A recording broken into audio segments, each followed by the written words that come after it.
year is 450 AD. The sky is no longer blue, it is the colour of ash.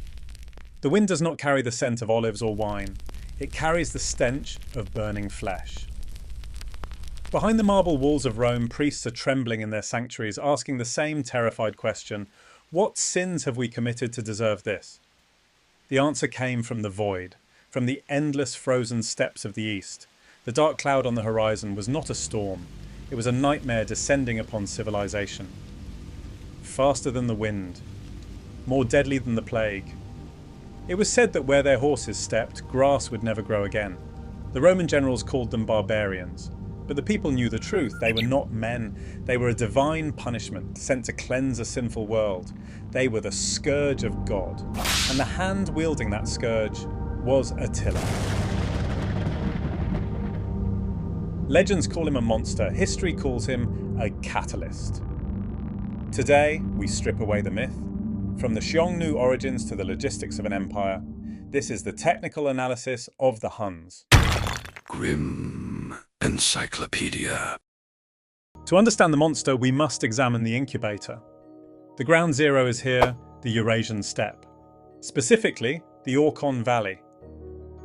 While Rome was building roads, their ancestors, the Xiongnu, were perfecting mobile warfare. They were not a nation in the traditional sense, they were a confederation of apex predators.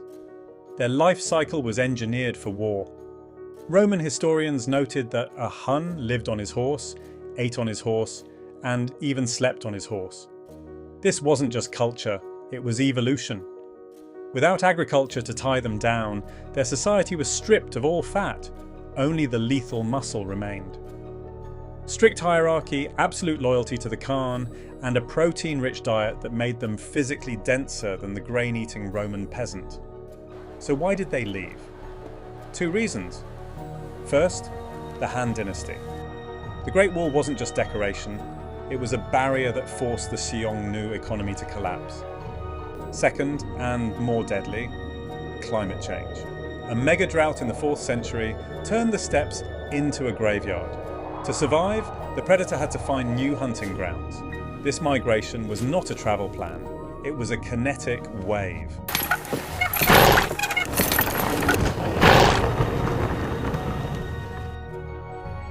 As the Huns moved west, they didn't just invade, they pushed. They slammed into the Alans, who crashed into the Goths, who then flooded into the Roman Empire as refugees. The Huns didn't destroy Rome directly at first, they weaponized the refugee crisis against it. Finally, they settled here. The Hungarian plain, Pannonia, the perfect logistical hub. Flat enough for their horses, central enough to strike both East and West Rome. The chessboard was set.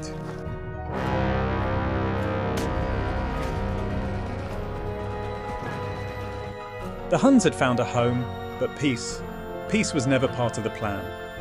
In the shadow of these new mountains, around the year 406, a child was born. He was not born into silk and marble like a Roman prince. He was born into the smell of wet fur, dried blood, and iron. His name was Attila. For a Hunnic noble, education did not mean reading scrolls. It meant endurance. Before he could walk, he rode. Before he could speak, he learned to kill. His uncle, King Rua, saw the fire in his eyes. Rua was not just a warlord. He was the architect of Rome's nightmares. He was the one who first tasted Roman fear, forcing the empire to pay tribute just to keep the demons away. He forged the scattered tribes into a hammer. This boy didn't just want to survive, he wanted to dominate. He watched the Romans, he studied their weaknesses, he learned their language, only to better destroy them. But he was not alone. Fate plays a cruel game. Rua, the mighty unifier, had no sons to carry his sword. And Attila's father? Mundzuk, a prince who vanished into the mists of early wars, leaving only his name and his 2 sons behind. So when the throne called, it skipped a generation. When King Rua died, the throne was not left to 1, but 2. Attila and his brother, Bleda. 2 swords in 1 scabbard. It is a law of nature. 2 tigers cannot rule the same mountain.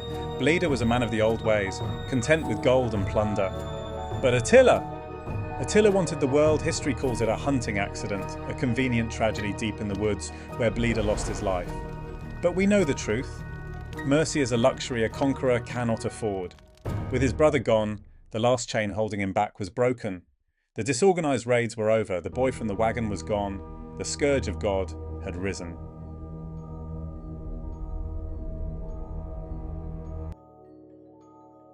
Blida was no more. The chain had snapped, and the whip was now held by a single hand. Attila first turned his gaze to the east, to Constantinople. He did not tear down the walls, he condemned them to something far worse: fear. The emperors emptied their treasuries, pouring the gold of Rome at his feet just to keep their thrones. The east was bled dry, but Attila's true hunger was for the west. And there, the only man who truly knew him was waiting, his childhood friend, the last great general of Rome, Flavius Aetius. Aetius knew the Huns. He knew how they thought and how they killed.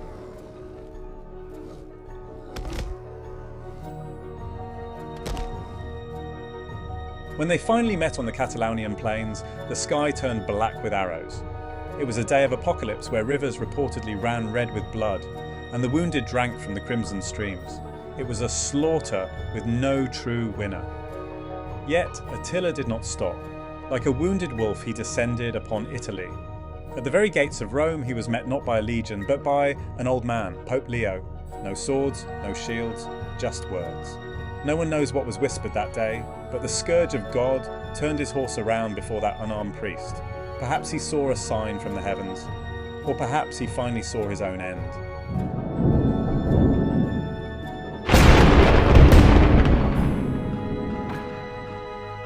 The world saw them only as a mindless, savage horde.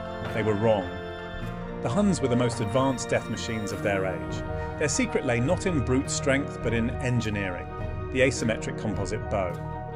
Crafted from bone and sinew, this weapon could shoot twice as far as a Roman bow, with enough power to pierce armour. And they did this while riding at a full gallop. While Romans struggled for balance, the Huns stood on their horses like towers, raining death from every angle. They never rode with just one mount. Every soldier had spares. A distance that took a Roman legion a week to march, the Huns covered in 2 days. Before the enemy could even draw their swords, the dust cloud on the horizon was already their death sentence. They were not just barbarians, they were the architects of war. What finally killed the man who made empires tremble? Was it a sword? Was it a betrayal? No. It was his own wedding. The year was 453. His new bride was the young and beautiful Ildico. Wine flowed like water, and laughter filled the royal tent. Attila was at the summit of the world, but when morning came, there was only silence. When the guards finally entered, they found a scene of horror. Attila, the warrior who had never shed a drop of his own blood on the battlefield, lay flat on his back. The bride was weeping in the corner. A simple nosebleed, a burst vessel in the night. His own blood had filled his throat, drowning him in his sleep. The Scourge of God did not die by the blade, but choked on his own blood in a bed of silk.